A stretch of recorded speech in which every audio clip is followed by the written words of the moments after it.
Hello दोस्तों, मेरा नाम असलम अहमद है और मैं आपका स्वागत करता हूं कोरल ड्रॉ एसेंशियल्स के सीरीज में। आज के इस वीडियो में हम बात करेंगे कोरल ड्रॉ के सबसे महत्वपूर्ण टूल्स में से एक पिक टूल के बारे में। पिक टूल का उपयोग ऑब्जेक्ट्स को चुनने, शेप्स बदलने, क्रॉस करने और रोटेट करने के लिए किया जाता है। यह कोरल ड्रॉ में सबसे ज्यादा इस्तेमाल होने वाला टूल है क्योंकि इसका उपयोग हर तरह की मॉडिफिकेशन और मैनिपुलेशन के लिए होता है। ऑब्जेक्ट सेलेक्ट करना, किसी भी ऑब्जेक्ट को चुनने के लिए पिक टूल से उस पर क्लिक करें। अगर आपको मल्टीपल ऑब्जेक्ट्स चुनने हैं तो शिफ्ट की दबाकर एक एक ऑब्जेक्ट को चुन सकते हैं। अगर एक बार में मल्टीपल ऑब्जेक्ट सेलेक्ट करने हैं तो ड्रैग करके एक रेक्टेंगल सिलेक्शन एरिया बना सकते हैं। ऑब्जेक्ट को घुमाने के लिए ऑब्जेक्ट पर 2 बार क्लिक करें, फिर ऑब्जेक्ट के कॉर्नर के हैंडल्स को पकड़कर ऑब्जेक्ट को रोटेट कर सकते हैं। अगर आपको स्पेसिफिक डिग्री में रोटेट करना है तो प्रॉपर्टी बार में रोटेशन वैल्यू डालें।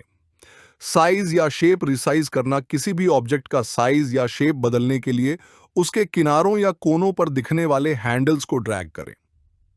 शिफ्ट दबाकर रखने से एस्पेक्ट रेशियो मेंटेन रहेगा, यानी ऑब्जेक्ट प्रोपोर्शनली रिसाइज होगा।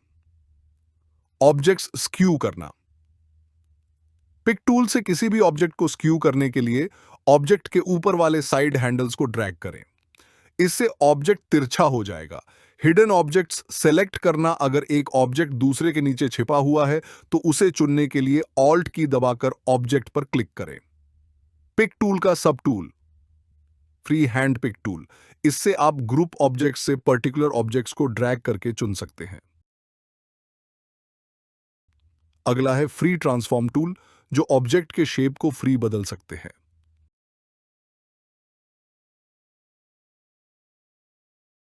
Additional tips. टैब की का उपयोग करके आप पेज के ऑब्जेक्ट्स के बीच नेविगेशन कर सकते हैं। शिफ्ट प्लस टैब से पहले बनाए गए ऑब्जेक्ट को सिलेक्ट कर सकते हैं। कंट्रोल की दबाकर किसी ग्रुप में से स्पेसिफिक ऑब्जेक्ट को सिलेक्ट कर सकते हैं बिना पूरे ग्रुप को सिलेक्ट किए। तो दोस्तों, इस वीडियो में हमने सीखा कि कोरल ड्रॉ में पिक टूल को कैसे यूज किया जाता है। अगर आपको यह वीडियो पसंद आया हो तो लाइक और सब्सक्राइब जरूर करें। तो फिर मिलते हैं अगले वीडियो में। धन्यवाद।